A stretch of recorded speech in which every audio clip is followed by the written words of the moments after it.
এই লেকচারে আমরা ইন্টারমিডিয়েট কোকো মডেলটা দেখব। গত লেকচারে আমরা বেসিক কোকো মডেলটা খুব ভালো করে বুঝে গেছিলাম এবং আমরা নিউমেরিক্যালও সলভ করে দেখেছিলাম। যারা এখনো ওই ভিডিওটা দেখোনি, এটা রিকোয়েস্ট করবো, হাইলি রিকোয়েস্ট যে তোমরা ওই ভিডিওটা দেখে তোমরা ইন্টারমিডিয়েট দেখো, কারণ কি বেসিকের সাথেই কিন্তু ইন্টারমিডিয়েট কোকোমো লিঙ্ক আপ আছে। বেসিকের আইডিয়া এবং তার ইন্ট্রোডাক্টরি কোকোমো মডেলের যদি আইডিয়া তোমাদের ক্লিয়ার না থাকে, যেটা আমাদের গত দুটো লেকচার আমাদের প্লেলিস্টে অলরেডি অ্যাভেলেবেল আছে, এই লেকচারের আগের দুটো লেকচার কোথা থেকে পাবে? এই ভিডিওর ডিসক্রিপশনে চলে যাবে, সফটওয়্যার ইঞ্জিনিয়ারিং প্লেলিস্ট রয়েছে, ওখানে ক্লিক করলেই তোমরা কিন্তু প্লেলিস্টে যতগুলো ভিডিও তোমরা অ্যাক্সেস করতে পারবে। তো এই ভিডিওটার আগের দুটো ভিডিও কিন্তু আমি সিকোয়েন্সিয়ালি আপলোড করেছি, তো ওই দুটো ভিডিও তোমাদের বেসিক জানতেই হবে, না হলে কিন্তু তোমরা এই ইন্টারমিডিয়েট কোকো মডেলটা একদমই বুঝতে পারবে না, কারণ কি পুরোটাই বেস কিন্তু ওখান থেকেই আসছে। আমি ধরে নেবো তোমরা অলরেডি বেসিক কোকো মডেল বুঝে গেছো এবং কোকোমোর যে বেসিক যে ইন্ট্রোডাকশনটা ক্লিয়ার আছে তোমাদের, তাহলে তোমরা এটা দেখছো এবং তোমরা বুঝছো। আর আমি এইভাবেই জিনিসটাকে ভেবে কিন্তু আমরা শুরু করলাম হচ্ছে ইন্টারমিডিয়েট কোকো মডেল। কি বলতে চাইছি ইন্টারমিডিয়েট কোকো মডেল? বেসিকটা আমরা অলরেডি জানি যে কোনো কোকো মডেল কি করে, আমাদের দুটো জিনিসকে এস্টিমেশন করে, আমাদের হচ্ছে এফোর্ট এবং আমাদের ডিউরেশন বলতে পারো, কস্ট। আলটিমেটলি এফোর্ট মানে সেই কস্টের কথা চলে আসবে, যে আমাদের সিম্পল এফোর্টস এবং ডিউরেশন, এখান থেকে তুমি কস্ট পেয়ে যাবে, কোনো ব্যাপার না। আলটিমেটলি তো আমরা যদি এফোর্ট পেয়ে যাই, ডিউরেশন পেয়ে যাই, তো কস্ট পেয়ে যাবো, এবং টিম সাইজও যদি পেয়ে যাই, মোটামুটি আমরা কস্ট পেতে গেলে আমাদের খুব একটা প্রবলেম হবে না। ঠিক আছে, তো সেই সূত্রে গেলে আমাদের বেসিক গুলো তো আমরা আইডিয়া পেয়ে গেছি, আমরা এফোর্ট পেয়ে যাচ্ছিলাম, আমরা ডিউরেশন পেয়ে যাচ্ছিলাম, মোটামুটি আমরা লাস্ট লেকচারে ক্লিয়ার করেছি। বাট এই ইন্টারমিডিয়েট কোকো মডেল কনসেপ্টটা আমরা ইন্ট্রোডাকশনেও বলেছিলাম, এটা কিন্তু একটা যেসব কোম্পানি যারা 5-10 বছর মানে স্টার্ট আপ কোম্পানি না, মোটামুটি তাদের একটা রেপুটেশন মার্কেটে আছে, যেরকম টিসিএস, উইপ্রো, কগনিজেন্ট, ইনফোসিস, এই যে কোম্পানিগুলো আছে, এরা কিন্তু একটা রেপুটেড কোম্পানি।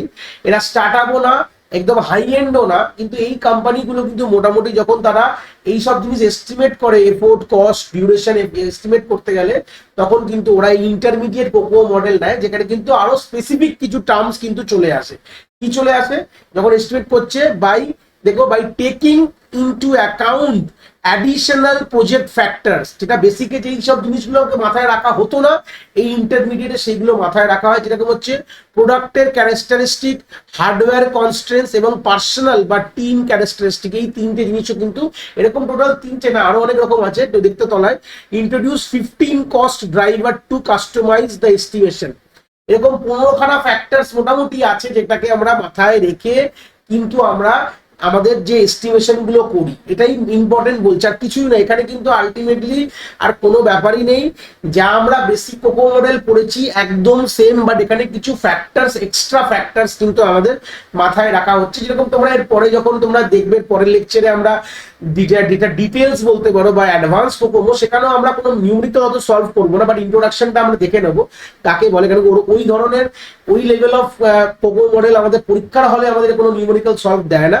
বাট এখান থেকে একটা আইডিয়া নিয়ে নেবো যে কি বলতে চাইছে, কি না বলতে চাইছে, বাস এইটুকুই মোর দ্যান এনাফ। বাট এখান থেকে কি আসলাম, যেখানে আমাদের বলছে যে কিছুই না, আমরা বেসিক করেছি তাই আমরা রাখছি, কোনো আলাদা নেই। বাট আমরা যখন যে কোনো, আমার এখানে 15টা এক্সট্রা ফ্যাক্টরস কিন্তু মাথায় রাখা, যেটা মানে বলেছে 3টে ফ্যাক্টরস বলেছে, এখানে হচ্ছে প্রোডাক্টের ক্যারেক্টারিস্টিক, প্রজেক্ট ফ্যাক্টরস এর মধ্যে পড়ছে, হার্ডওয়্যার কনস্ট্যান্ট, টিমের ক্যারেক্টারিস্টিক, এরকম টোটাল হিসাব মতন 15খানা কস্ট ড্রাইভার, মানে সিম্পল কথা বলতে পারো 15খানা ফ্যাক্টরস হতে পারে, যেগুলোকে মাথায় রেখে তোমাদের দাম এবং তোমাদের যে এফোর্ট বা ডিউরেশন গুলো ভ্যারি করতে পারে। তাহলে সেইগুলোকে আমরা, this driver play a important role in calculating the effort. Ultimately এফোর্টকে এস্টিমেট, আমরা যদি এফোর্ট বুঝে যাই, কেন কি আমাদের এইভাবেই স্ট্রাকচার ধাঁচ তৈরি আছে, কোকোমোর বেসিকটাও দেখেছি। যদি আমরা এফোর্ট পেয়ে যাই, তাহলে আমরা কি পেয়ে যাব? আমরা ডিউরেশন পেয়ে যাবো, ডিউরেশন পেয়ে গেলে আমরা টিম সাইজ পেয়ে যাবো, টিম সাইজ পেয়ে গেলে কষ্ট পেয়ে যাবো, কারণ লাস্ট লেকচারে আমরা কস্ট হয়তো আমরা করিনি, যদি টিম সাইজ পেয়ে যাই, তো মোটামুটি কস্ট পেতে গেলে কি হবে, আমি এখানেই এক্সাম্পল দেখবো। লাস্ট লেকচার যারা দেখে আসছো সেখান থেকেও তোমরা ওটাও ওখানে ফিট করতে পারবে, একই ব্যাপার।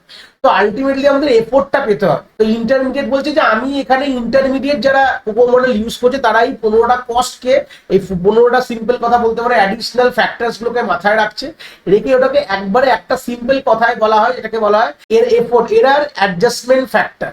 ঠিক আছে, এই জিনিসটা কিন্তু text the account two influence the cost driver. এই যে 15টা ফ্যাক্টরের কথা বললাম, এটা এখানে লেখা নেই, আমরা অত ডিটেলসে ঢুকবো না। তো তোমাদের প্রশ্নে কি থাকবে, তোমাদের কিন্তু এখানে একটা এরার অ্যাডজাস্টমেন্ট ফ্যাক্টর দিয়ে দেবে, আর কিচ্ছু না। কি বললাম, ক্লিয়ার হয়েছে? এরার অ্যাডজাস্টমেন্ট ফ্যাক্টর কিন্তু এখানে চলে এসছে। কেন কি আমরা এরার অ্যাডজাস্টমেন্ট ফ্যাক্টর কি করে এসছে, আমাদের সিম্পল যে 15খানা এক্সট্রা অ্যাড অন, যেটা আমরা বলতে পারো যে অ্যাডিশনাল ফ্যাক্টরস এর কথা বললাম, সেখান থেকে ধরে একটা সিঙ্গেল টার্মে আমরা রিডিউস করে ওটাকে বলছি যে এরার অ্যাডজাস্টমেন্ট ফ্যাক্টর। মানে তোমার যা এফোর্ট হবে নর্মাল, যেটা তুমি আমার বেসিক থেকেই ক্যালকুলেশন করেছো, দেখো ফর্মুলা কিন্তু একই আছে। কি ছিল আমাদের, এ ইন্টু কেএলওসি, লাস্ট লেকচার থেকে এগুলো আমি বলছি, ইন্টু ইন্টু না, এখানে টু দি পাওয়ারে ছিল, বি টু দি বি ছিল, খুব যদি ভুল না পড়ি, A base B, B base B ছিল, এরকম নর্মালি ছিল। তো এইটাই কিন্তু আমাদের কিসের ফর্মুলা ছিল, এফোর্টের ফর্মুলা ছিল, যদি ভুল না বলি। এখানেও কিন্তু তা আছে, দেখতে পাচ্ছ এখানেও তা আছে, কিন্তু তার সাথে আমাদের এই এরার অ্যাডজাস্টমেন্ট ফ্যাক্টর যেটা প্রশ্নে দেওয়া থাকবে সেটা কিন্তু মাল্টিপ্লাই করে, এটাই হচ্ছে নতুন চেঞ্জেস আসলো। বাদ বাকি যেটা আমাদের ডেভেলপমেন্ট যেটা আছে ডিউরেশন করতে কোনো অসুবিধা নেই, এখানে সেটার উপর ডিল করছি না আমরা, আমরা সিম্পল যেটা এখান থেকেই পেয়ে যাবো। কি বললাম বুঝতে পেরেছো? তাহলে আমাদের ফর্মুলাটা কি ছিল, আমাদের C to the power B ছিল, ইন্টু আমাদের ডেভেলপমেন্ট আমাদের এটা ছিল, ইন্টু টু দি পাওয়ার আমাদের এখানে ছিল ডি টু দি পাওয়ার টি। তোমাদের মনে হবে স্যার এখানে আমাদের তো এ আর বি আছে, হ্যাঁ আমি এটা জাস্ট এ আর বি দিয়ে যেহেতু আমাদের মেন আমাদের এফোর্টটা বোঝার জন্য রেখেছি। আমি যে লাস্ট লেকচারে যে টেবিলটা আমরা ইউজ করেছিলাম সেই টেবিলটাই আমি দেখাচ্ছি, এনে চিন্তার বিষয় নেই। এই টেবিলটাকে সরিয়ে দিয়ে আমরা ওই টেবিলটাকে ইউজ করবো, ওই একটাই টেবিল যেটা আমরা বেসিকও দেখবো, ইন্টারমিডিয়েটও দেখবো। টেবিলটাকে এখানে আমি রিপ্লেস করে দিচ্ছি। এই টেবিলটা আমরা লাস্ট লেকচারেও দেখেছিলাম। এই একটা টেবিলই কিন্তু থাকবে, তোমরা কিন্তু মাথায় ভাববে না যেরকম অনেকগুলো টেবিল থাকবে। এই একটা নির্দিষ্ট টেবিলকেই কিন্তু আমরা মাথায় রেখে কাজ করব। আমি ওটা যেহেতু আমরা মেনলি এখানে ডিল করেছিলাম, আমরা যেটা মেন কথা, যেখানে আমরা ডেভেলপমেন্ট যে এফোর্টটা মেনলি এখানে আমরা নতুন ভাবে বার করছি, যেখানে আমরা এরার অ্যাডজাস্টমেন্ট ফ্যাক্টরটাকে ইনক্লুড করলাম, যেটা আগেতে ছিল না। তো সেই জন্য আমরা এ আর বি এর ভ্যালুটা রাখার জন্য টেবিল, দেখো তোমরা যদি মনে রাখো আগের টেবিলটাই কিন্তু দেখো এইটুকু পোর্শন ছিল, ঠিক আছে, এইটুকু একই যদি মনে রাখো তোমরা, আমি জাস্ট চেঞ্জ করলাম টেবিলটাকে, আর এইটুকু দুটো পোর্শন ছিল এখানে সেম, যেটা এই জন্য ওটা রাখিনি। বাট তোমাদের যেহেতু তোমরা ডাইরেক্ট যারা লিঙ্ক আপ নেই, যারা এখানে এসেই দেখছো, সেই সূত্রে আমরা পুরো টেবিলটাই রাখলাম। তোমাদের এই দুটো থাকবেই, এটা হচ্ছে তোমার যেটা ও বেরি বোহম একটা রিসার্চ করে বার করে দিয়েছে। টেবিলটা কমপ্লিটলি তোমাদের মাথায় রাখতে হবে, এ বি সি ডি চারটে কনস্ট্যান্টের ভ্যালু, সেখান থেকে তুমি টিম সাইজ সিম্পল পেয়ে যাবে। তো টিম সাইজ পেতে গেলে তোমরা সিম্পল কি করবে, যে ডেভেলপমেন্ট এফোর্টের সাথে ডেভেলপমেন্ট যেটা ডিউরেশনকে ডিভাইড করলেই পেয়ে যাবো। এইভাবেই আমরা পেয়ে যাবো। তো ঠিক আছে, আমি একটা এক্সাম্পলে রাখছি, যেখানে আমরা একটা সিম্পল একটা এক্সাম্পল করবো, করে তোমাদের সামনে দেখাবো যে কিভাবে আমরা এরকম জিনিস বার করতে পারি। চিন্তার বিষয় নেই। ধরে নাও তোমাদের প্রশ্নে বলে দেওয়া রয়েছে, একই রকম বলে দেওয়া থাকবে তোমাদের প্রশ্নে যে প্রজেক্টের যে আমাদের কতগুলো কেএলওসি বলে দেওয়া থাকবে। তো আমি ধরে নিলাম 20 কেএলওসি বলা আছে আমাদের প্রজেক্টের সাইজ, মানে বলতে পারো প্রজেক্ট সাইজ যেটা আমাদের 20 কেএলওসি।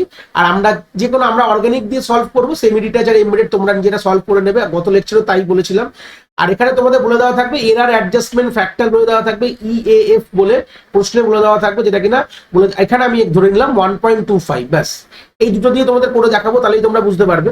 তো তোমরা এখান থেকে আইডিয়া পেয়ে যাচ্ছ যে আমরা লাস্ট লেকচারে ওই জিনিসটা করেছিলাম। তাহলে এখান থেকে আমরা ডেভেলপমেন্ট যেটা এফোর্ট কি করে পাবো, সিম্পল যদি করি, দেখো এর কনস্ট্যান্ট ভ্যালুটা নেবো যেটা 2.4 আছে, ইনটু আমাদের কি থাকবে, আমাদের কেএলওসি ভ্যালুটা কত দিয়ে দিয়েছে, আমাদের দেওয়া হচ্ছে 20 কেএলওসি, মানে এখানে 20 লিখবে। ঠিক আছে, টু দি পাওয়ারে কি যাবে, আমাদের বি যাবে, খুব ভুল না বললে 1.05 যাবে, চলে গেল। তার সাথে আমাদের এরার অ্যাডজাস্টমেন্ট ফ্যাক্টরকে ইনক্লুড করতে হবে। এরার অ্যাডজাস্টমেন্ট ফ্যাক্টর মানে এটা ওয়ার্স্ট সিনারিও এতটা তোমার এফোর্ট লাগতে পারে, কারণ কি এতগুলো ফ্যাক্টরস আমরা মাথায় রেখেছি। তো ওয়ার্স্ট সিনারিও তোমাদের এতগুলো সময় এক্সট্রা এফোর্ট তোমার দিতে হতে পারে, হয় কমও দিতে হতে পারে, হয় বেশিও হতে পারে, মানে আলটিমেটলি এরকম। তো আমরা সবসময় ওয়ার্স্ট ধরলাম যে বেশি যদি হতে হয় তাহলে কি হবে, তো সেই সূত্রে আমরা এটাকে ধরে করবো। তো তোমরা একটা ক্যালকুলেটার বাইরে যখন সলভ করবে, এখানে তোমাদের অ্যান্সার চলে আসবে 92.9 আমাদের কিন্তু পার্সেন্ট মান্থ। আমরা সবসময় বলেছিলাম সবসময় আমাদের এই এফোর্টটা সবসময় পার্সেন্ট মান্থে কিন্তু আমাদের বেড়ায়। এই যে কনসেপ্টগুলো কিন্তু লাস্ট লেকচারে আমরা ডিসকাস করে নিয়েছি। যারা এখন এই কনসেপ্টগুলোতে এখনো ক্লিয়ার না, আমি বলবো একবার তোমরা গিয়ে একটু দেখে নেও, শেষো তোমাদের কিন্তু খারাপ লাগবে না। এখানে অ্যান্সারটা একটু আমি বলতে গিয়ে ভুল বলেছি, 92.9 না, এখানে অ্যান্সারটা হবে হচ্ছে 69.69 পার মান্থ, যেটা তোমরা অ্যাপ্রক্সিমেটলি করে বলতে পারো 70 আমাদের পার্সেন্ট মান্থ হচ্ছে আমাদের আসছে। আমাদের ক্যালকুলেশন করতে গিয়ে আমার ভুল হয়েছে, তো আমি রিফাইন তোমাদের বলে দিলাম যে অ্যান্সারটা কি হবে। পরবর্তীকালে বলতে এটা ভুল হয়েছে, ক্যালকুলেটিং ব্যাপার, এটা আমার ক্যালকুলেশন করতে গিয়ে ভুল হয়েছিল, বলে দিলাম যে এটার আমাদের ভ্যালু হবে 69.69, একদম ক্যালকুলেটার ভায়া করছি। আর ডেভেলপমেন্ট যেটা তোমাদের ডিউরেশন, তাহলে কি করে বার করবে, সেম তোমরা জানো, এখানে আর ফর্মুলা কোনো চেঞ্জ, যা লাস্টে করবে তাই করবে। তো সেম সেই সূত্রে আমাদের যখন ডেভেলপমেন্ট আমরা যখন বার করবো, সিম্পল আমরা এখানে কি লিখবো, আমাদের ফর্মুলা আমরা জানলাম সিবি ইন্টু, সিবি মানে ভ্যালু কত 2.5, তো এখানে লিখবে 2.5 ইন্টু আমাদের ডেভেলপমেন্ট যেটা এফোর্ট বেরিয়ে গেছে, যেটা কিনা 70 ধরে চলতে পারো বা 69, যেটা নিয়ে করতে পারো। আমি লাস্ট লেকচারে বলেছিলাম কোনো অসুবিধা নেই, অ্যাপ্রক্স টাক সিম্বলটা দেবে, ডাইরেক্ট ইকুয়াল টু দেবে না, এটা অ্যাপ্রক্স করে দেবে। আর এটা 0.38 এখানে লিখলে সেম তোমরা যদি ক্যালকুলেশন করে দেখো তোমরা কি পাবে, মান্থে তোমরা অ্যান্সার পাবে, পেলে হচ্ছে 12.56 তোমরা এখানে মান্থ পেয়ে যাবে, যেটা তোমরা অ্যাপ্রক্স করে তোমরা বলতে পারো যে আমাদের 13 মাস কিন্তু সময় লাগবে এই প্রজেক্টটাকে তোমাদের কমপ্লিট করতে। সেরকম তোমরা এবার তার টিম সাইজও পেয়ে যাবে, খুব ইজি ব্যাপার। টিম সাইজ যেটা আমাদের বলেছিলাম কিভাবে বার করবে, যে ডেভেলপমেন্ট যেটা effort divided by development duration, যেখানে হচ্ছে 70 এখানে লেখা রয়েছে, 70 ডিভাইডেড বাই তোমরা 13 করে যেটা পাবে সেটা হচ্ছে কতগুলো তোমার টিম সাইজ লাগবে, একটা টিমে কত লোকজন থাকবে এটা তোমরা পেয়ে যাবে। তোমরা এখানে পাবে হচ্ছে 5.38 পেয়ে যাবে। তো তোমরা 5.38 তো হয় না, তো তোমরা অ্যাপ্রক্সিমেট করে তোমরা বলবে 6টা তোমাদের পার্সেন্ট থাকবে একটা টিমে। এবার এখান থেকে তোমরা কস্ট কি করে পাবে, তোমাদের মনে মনে প্রশ্ন আসতে পারে। তো তোমরা এটা মাথায় রাখো যে একটা ডেভেলপার, সিঙ্গেল ডেভেলপার তোমাদের এসডি লিখলাম, সিঙ্গেল ডেভেলপার ধরে নাও আমি ধরলাম 20,000 রুপিস পার মান্থে নেয়, 20,000 রুপিস পার মান্থে ওরা নিয়ে নেয়, ঠিক আছে। তাহলে তুমি ভাবো এখান থেকে তুমি টোটাল প্রজেক্টের কস্ট কি করে বার করবে, শুধু ডেভেলপারের সেন্সে বার করলে হবে না, অনেক কিছু রাখতে হয় মাথায়। বাট আমি এখানে পরীক্ষায় প্রশ্ন এইভাবেই আসবে। দেখো তোমার 6টা ডেভেলপার, প্রত্যেক মানে 6টা তোমার টিম সাইজ 6 মানে কি, তোমার 1 মান্থে 6টা ডেভেলপার কাজ করছে, তাই তো 1 মান্থে 6টা ডেভেলপার কাজ করছে, 6 ডেভেলপার কাজ করছে। এক মাসে তোমার 6টা ডেভেলপারের কস্ট তোমাকে দিতে হবে, ঠিক আছে। ডিভিপি লিখলাম জাস্ট বোঝানোর জন্য। তাহলে 6 ইন্টু 20 করা মানে কত, 6 ইন্টু 20,000 করলে আমরা মানে 1 মানে এখানে 12 আর এখানে তোমাদের 4টে শূন্য মানে 1,20,000 টাকা হয়ে গেল। তাহলে আমার এক মাসে 1,20,000 টাকা 6টা ডেভেলপারকে দিতে হচ্ছে। তাহলে কত মাস ধরে চলবে, 13 দিয়ে গুণ করে দাও, ইন্টু 13 করে দিলেই তো অ্যান্সার চলে যাবে, 13 মাস ধরে চলে যাবে, টোটাল কস্ট পেয়ে যাবে। তাহলে তোমাদের 12 ইন্টু 13 করলে পাবে হচ্ছে 156 হয়ে গেল। আর তারপরে তোমরা এখানে 4টে শূন্য দিয়ে দিলে, তাহলে এটা আমাদের টোটাল কস্ট অফ দা আমাদের প্রজেক্ট বলতে পারো, বা সফটওয়্যার বানাতে এত টোটাল কস্ট লাগবে, যেটা অ্যাপ্রক্সিমেটলি তোমরা যদি ধরো এখানে তোমার দুটো এখানে তোমার মোস্ট প্রবাবলি 15,60,000 তোমার কস্ট পড়বে 13 মাসে টোটাল প্রজেক্ট। এটা দেখো শুধু তো এটা না, এর উপরে জিএসটি আছে, হ্যান আছে, ত্যান আছে, ধরে না এটাকে সামথিং অ্যারাউন্ড এটাকে 16 লাখ কি 17 লাখ টাকা পড়ে যায়। তা আমি অত কিছু ধরবে না, তোমরা পরীক্ষা হলে এরকম তোমার থাকবে যেখানে তোমার কস্টও বার করতে দিতে পারে। প্রথমে তোমরা দেখো ফার্স্ট তোমাকে ডেভেলপমেন্ট এফোর্ট বার করলে, ডেভেলপমেন্ট ডিউরেশন বার করলে, টিম সাইজ বার করলে, সব অ্যাপ্রক্সিমেশনে নিয়ে যাবে, সব সিলিং ভ্যালু যা নেবে সব সিলিং ভ্যালুতে নিয়ে যাচ্ছে, মানে তার পরের ভ্যালুটাই নিয়ে চলে যাবে ওয়ার্স্ট সিনারিওর ক্ষেত্রে, ঠিক আছে। তার সঙ্গে সাথে তুমি জানলে যে এক মাসে 6টা ডেভেলপার কাজ করছে, সেরকম এক মাসে 6টা ডেভেলপারকে মাইনে দিতে গেলে লাগবে হচ্ছে 12 লাখ টাকা, 6 ইন্টু 2 মানে 20,000 করে 6 জনের, বা 1 লাখ, সরি 12 লাখ না 1,20,000 টাকা। সেখান থেকে তুমি যখন 13 মাস ধরে কাজ হবে, 13 মাল্টিপ্লাই করলে তুমি পেয়ে যাবে যে টোটাল সফটওয়্যারের কস্ট কত। এছাড়াও কিন্তু একটা রিয়েলিটিতে কিন্তু এই ডেভেলপারের কস্ট ছাড়াও কিন্তু আরো অনেক জিনিসকে মাথায় রাখতে হয়, যেরকম হচ্ছে আমাদের রিসোর্স, মানে যে সিস্টেম, বিল, হ্যান ত্যান, অফিসের কালচার, অনেক কিছু মাথায় রাখতে হয়, পয়সাটা এর মধ্যে ইনক্লুড থাকে। বাট আমরা যেহেতু অঙ্কর সিনারিওতে আমরা শুধু এইটুকুনি রাখছি যে ডেভেলপার কত আছে, সেই সূত্রে কত খরচা লাগবে ডেভেলপারের জন্য। এবার ওখানে এক্সট্রা যেগুলো ওরা একটা ফিক্সড কস্ট জানে, যে এত ইলেকট্রিক বিল লাগছে, কফি মেশিন কফি খাওয়া হচ্ছে, এত কফি লাগছে, এই সব জিনিসগুলো একটা ফিক্সড কস্ট হিসাবে এটা ধরে নেওয়া, ওটা ছেড়ে দিলাম আমি এখানে, এটা ধরলাম না, প্রশ্ন তোমার ধরবে না, বাস এইটুকু মাথায় রাখবে যে এইটুকুতে কিন্তু তোমাদের কাজ হয়ে যাবে। তো এইভাবে কিন্তু আমরা আলটিমেটলি ইন্টারমিডিয়েট কোকো মডেল কি করলো, আরো অ্যাপ্রোপ্রিয়েশনে নিয়ে গেল, যেখানে অনেক অ্যাডিশনাল ফ্যাক্টরসকে মাথায় রাখা হলো।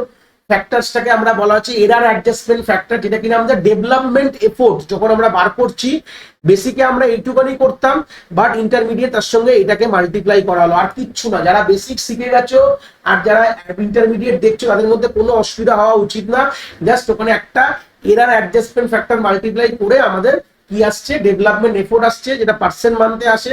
সেখান থেকে তুমি ডেভেলপমেন্ট ডিউরেশন বার করলে, সেখান থেকে টিম সাইজ বার করলে, সেখান থেকে তুমি পয়সা বার করতে পারো যে কত খরচা হচ্ছে। তো এই ছিল হচ্ছে ইন্টারমিডিয়েট কোকো মডেল। আশা করি তোমরা কনসেপ্টটা এখান থেকে খুব ভালো করে বুঝতে পেরেছো। যদি ভিডিওটা ভালো লেগে থাকে অবভিয়াসলি একটি লাইক করো, আর বন্ধু বান্ধবের সাথে শেয়ারও করো যাদের সত্যিই দরকার এরকম ভিডিওর। আর হ্যাঁ, অবভিয়াসলি চ্যানেলে নতুন হলে চ্যানেলটাকে সাবস্ক্রাইব করে দিও এবং বেল আইকনটিকেও প্রেস করে দিও, তাহলে এরকম নতুন নতুন ভিডিওর নোটিফিকেশন তোমরা সবার আগে পেয়ে যাবে। তোমাদের এক একটি লাইকে আমি অনেকটি মোটিভেশন পাই, আমি ফিউচারে এরকম ভিডিও আরো তোমাদের যেগুলো দরকার আমি অবভিয়াসলি নিয়ে আসার প্রচেষ্টা রাখি। তোমাদের যদি কোথাও কোনো ডাউটস হয় তাহলে ভিডিওর কমেন্ট সেকশনে অবভিয়াসলি আমাদের জানাতে পারো, আমি সেইগুলোর সমাধান অবভিয়াসলি করার চেষ্টা করব। তোমাদের যদি মনে হয় স্পেশাল কোনো টপিক আছে যেটা নিয়ে ভিডিও বানালে তোমাদের সুবিধা হবে, সেটাও তোমরা আমায় জানাতে পারো এই ভিডিওর কমেন্ট সেকশনে লিখে। অবভিয়াসলি চেষ্টা করব ফিউচারে সেই টপিকগুলোকে নিয়ে ভিডিও বানানোর কথা। সবাই ভালো থেকো, আর হ্যাঁ, আবার দেখা হচ্ছে নতুন একটি ভিডিওর সাথে।